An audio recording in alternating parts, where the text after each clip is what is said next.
many of you been to a blacksmith? நான் பார்த்துருக்கேன். அந்த அடுப்பில் வச்சு அதை they will kindle the fire again and again. Keep burning and burning. You know, the iron, it's black color, right?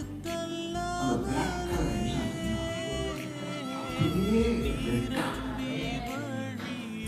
அப்படியே ரெட்டா அப்படின்னா இந்த அடுப்புக்குள்ள வர்றவங்க நிறத்தை மாற்றுகிற வல்லமை. ஹல்லேலூயா. உன் நிறம் என்னவா இருந்தாலும் அந்த நிறத்தை அக்கினி மாற்றும்.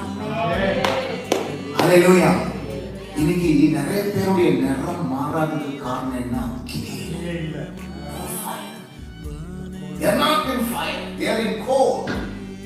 As long as they are in cold, they will get harder, harder and harder.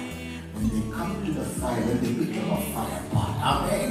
அந்த இரும்பு உள்ள போன உடனே அந்த நிறத்தை மாற்றி வல்லமையாக அக்கினி காட்ட வச்சிருக்காங்க. அடுத்து நல்லா கவனிக்கணும். எரிய எரிய அந்த சாலிட் ஸ்டேட்ல இருந்து என்னவாயிடுது? லிக்விட் ஸ்டேட்டுக்கு மாறிடுது. ஆமென். ஆமென். அந்த நிறம் மாத்திரமல்ல, கன்சிஸ்டன்சியும் மாறுகிறது, கேரக்டரே மாறுகிறது. ஆமென். நல்லா இருந்தது இருதயம், இப்ப இழங்கி விட்டது. என்ன தெரியுமா? அக்கினிக்குள்ள வரப்படுது. ஹல்லேலூயா. ஆமென். அந்த அக்கினிக்குள்ள அந்த வல்லமை இருக்கு. என்ன தெரியுமா? எப்படிப்பட்ட கடினமான இருதயத்தையும் சதையாய் மாற்றுகிறது.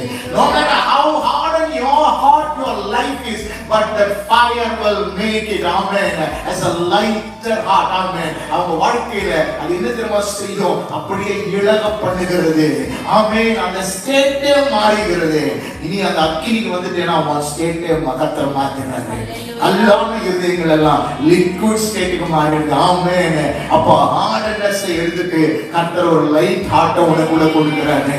ஆமென். எப்ப தெரியுமா? அந்த ஃபயர் உனக்குள்ள வரும்போது. மூன்றாவது பாருங்க.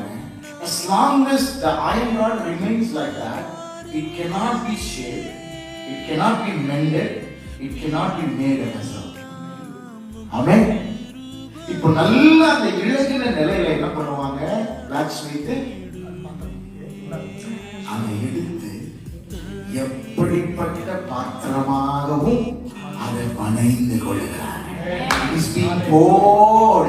Whatever vessel that the master wants to mend it and make it, he pours out in such a way, and it becomes a wonderful vessel that could be used to carry the water, that could be used to